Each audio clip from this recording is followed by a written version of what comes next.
So welcome, my dear students. Welcome, everybody. This is another lecture in a new lecture in corporate social responsibility. Corporate social responsibility. And we will talk today. We will have actually there is a big relationship. There is a big relationship between, like you see, social responsibility and the business ethics. And we already talk about the business ethics in some of our lectures, and we're still talking and handling this topic. So we'll move forward now to know about the business responsibility or corporate social responsibility. We have what we can know about is the stakeholder approach, and the stakeholders are those who are having benefits to deal with the organization. Anyone who is having a benefit to deal with the organization. That's we call them stakeholders.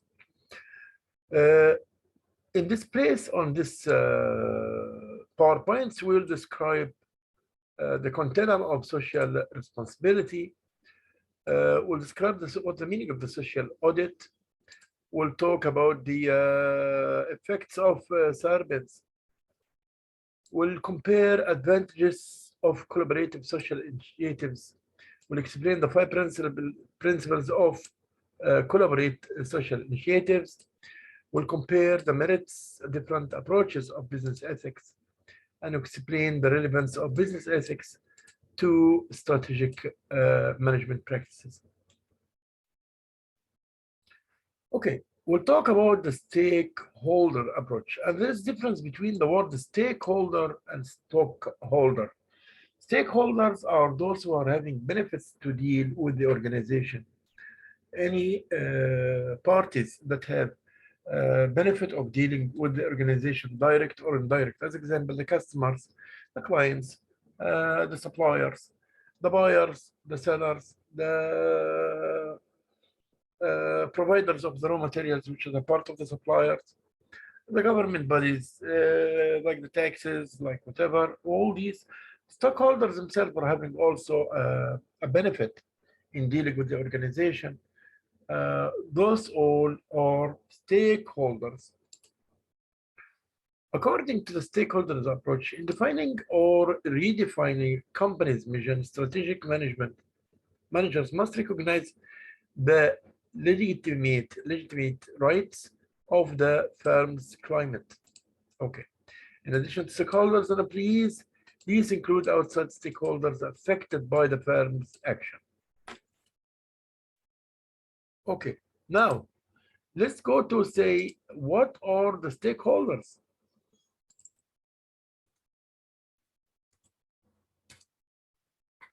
What are the stakeholders or the perceived stakeholders?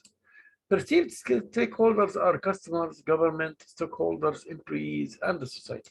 Customers, governments, stockholders, employees, and the society. How about the stakeholders? There are steps incorporated of them? Yes. First of all, identification of stakeholders, understanding what the meaning of the stakeholders, specific claims, reconciliation of these claims, and coordination of the claim with other elements of the company's mission. These are the stakeholders. What about the dynamic of social responsibility? The dynamic of the social responsibility. Inside, yes, or outside the stakeholders, duty to serve society plus duty to serve stakeholders. Flexibility is key, very important. And firms differ along, because firms differ from competitive position, industry, the country, the environmental pressures, and the ecological pressures as well. Okay, we'll see right now.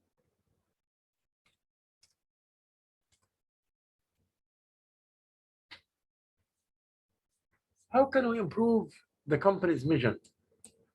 How can we improve it? Inside stakeholders, executive officers, board of directors, those all share formulating the company's mission. Stakeholders and employees, they share formulating the company's mission. And outside stakeholders, this is the inside stakeholders like the executives or the workers within the organization, within the company. They formulate the company's mission. And outside also, we have outside stakeholders like the customers, suppliers, creditors, governments, unions, competitors, and generic people. Those also responsible about formulating the company's mission. Actually, we have many types of social responsibility. When you come see, we have more than one social responsibility. So we have economic social responsibility. Economic, the duty of managers as agents of the company owners to maximize stakeholders' wealth. This economic. Legal, the firm's obligation to comply with the law that regulate business activities. Ethical, the company's notions of rights and proper business behavior. Discretionary, voluntary one, assumed by business organizations, so everybody know about it. It's a kind of social responsibilities, and I know about it. I don't need anybody to remind me with it. So types of social responsibility again are economic, legal, ethical, and discretionary, and those are voluntary. Those are types of business or social responsibility. I will go now to put a question here. Insert one.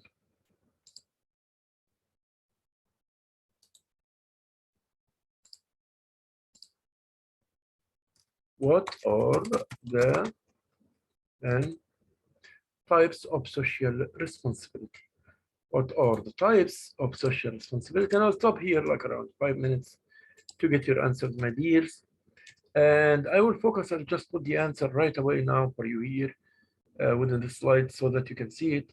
What are the types of social responsibility? Like what we know about the social responsibility. What are the types of social responsibility? This is the question. We'll stop here to have an answer for it. And the question actually, these are the types of social responsibility. And I will freeze the screen for around 5 minutes here without moving. Thank you.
So we'll start moving right away now. Another part.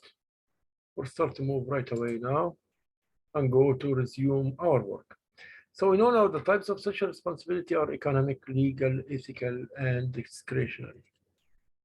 These are the type of business responsibility or social responsibility, and we have here the question about it. The corporate social responsibility and profitability.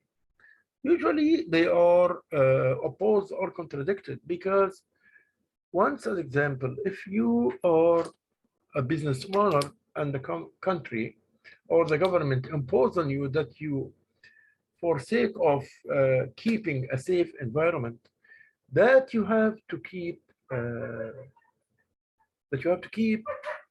the environment or the factory with chimneys or filters to prevent the increasing of the gas or carbon dioxide. So in this case, you will do this from your profits. You will do this from profits. You will cut from your profits amount of money, and for sake of just buying filters to reduce the pollution. So of course, the corporate social responsibility is on not on a direct relationship or direct relationship, but maybe a negative relationship with the profitability. Okay, corporate social responsibility is the idea that business has a duty to serve society in general, as well as the financial interests of stakeholders. That's right. The dynamic between the CSR and success, the profit, is complex. That's what I'm saying with example. They are not mutually exclusive, and they are not periquest of each. They are not periquest of each other. Yes. Like I told you, sometimes they oppose. They are opposed. Like it's an ethical dilemma. Because I will take from my profits, I will cut from my profits, and I will buy filters for the my factory, and these filters will cost me money, and this money will be cut off from my profit. So mostly they are not requests, or they are not parallel, or they are not in direct positive relationship, but they might be in a negative relationship.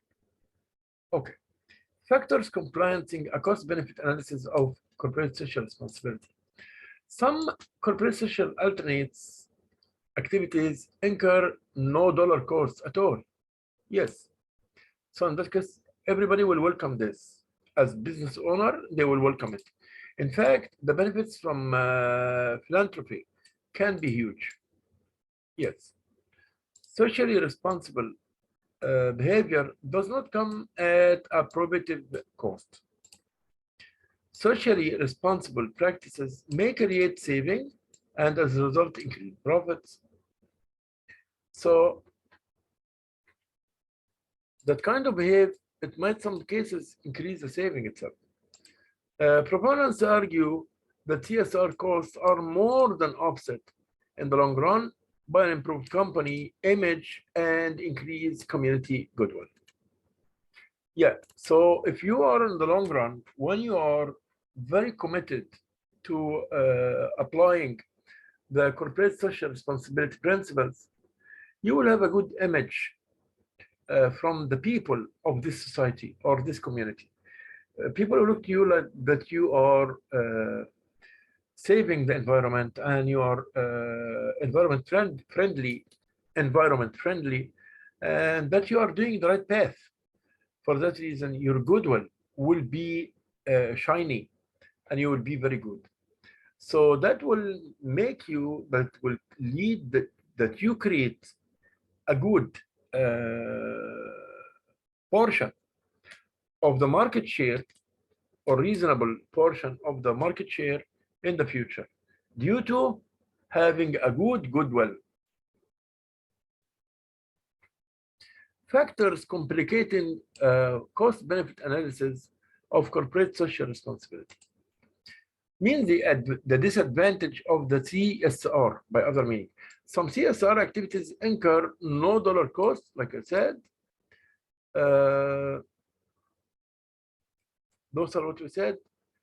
So here, the corporate social responsibility nowadays. Of course, the need for corporate social responsibility now is increasing. It's a priority in all, not only the American business, but in all the business in the world. Resurgence of environmentalism, because it is a response for the people who care about the environment, or the escalation appeal regarding the environment to keep an environment clean. So that's why people care about it more and more today. Increasing buying power among consumers. And the globalization of business also necessitate or enhance the need to apply more and more the corporate social responsibility principles.